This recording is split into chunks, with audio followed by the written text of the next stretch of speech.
Melinda and HarperAudio Australia present this unabridged recording of Happy As, Stories of Summer, Family, and the Magic of Childhood, written and read by Larry Emdur.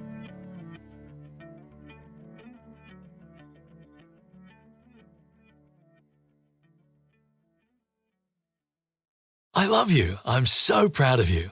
Faye Emdur.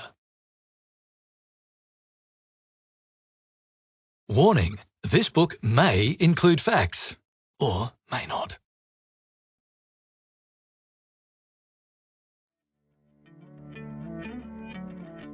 Part 1. Foam surfboards and shag pile carpet. Bondi dreaming, 1970s to 1980s.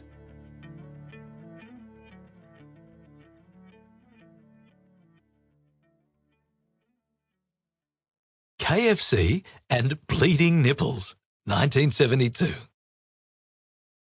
It's 2022. I'm standing on the promenade at North Bondi, overlooking the iconic kiddies pool. I'm wearing drop-crotch denim shorts, Birkenstocks, and a linen shirt. And I'm sipping a double-shot skim macchiato that I just bought at Speedo's Cafe across the road for $4.40. And I'm thinking, what happened to me? When did my life become this wanky? Because when I was growing up and swimming in this pool, life was incredibly simple and so much fun. It was half a century ago. Wait, stop the book.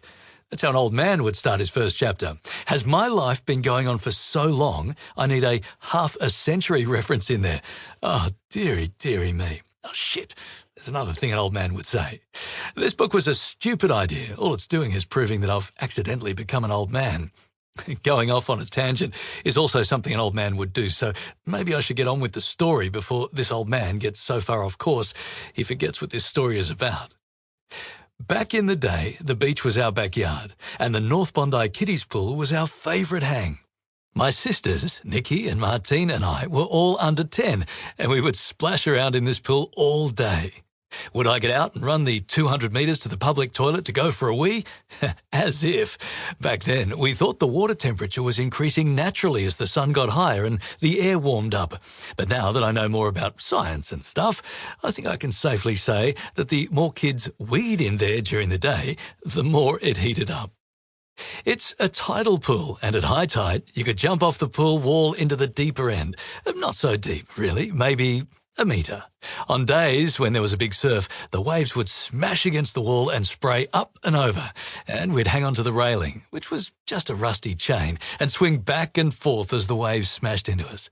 At low tide, the pool would get one big flush that exposed a large patch of sand, where we'd spend hours building sandcastles and just messing around. All I remember from these days was laughter and happiness and sunburn and ouchies when feeling the red sunburnt skin off our noses and shoulders. Weekend breakfasts were my favourite. My mum, Faye, would make her specialty, which she called bunny in a hole. She would heat the frying pan up to high, but not just any old frying pan. My dad, Dave, was a travelling salesman, and at the time he sold fancy pots and pans, so naturally, Mum got a brand new set. A mere description of Mum's awesome bunny-in-a-hole recipe from the 1970s would cause any nutritionist of today with a completely healthy heart to have a heart attack, maybe multiple. Once the frying pan was heated up to high, Mum would put in more butter than any health institute around the world would recommend. Then get a couple of slices of white bread. Fresh or past its use-by date, didn't matter.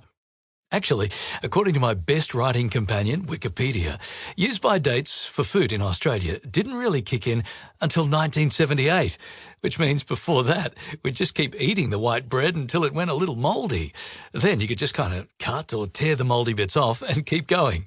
Those there were dangerous times. Mum would use a cup to press a hole in the middle of the slice of bread, then throw the bread into the sizzling butter and let it fry.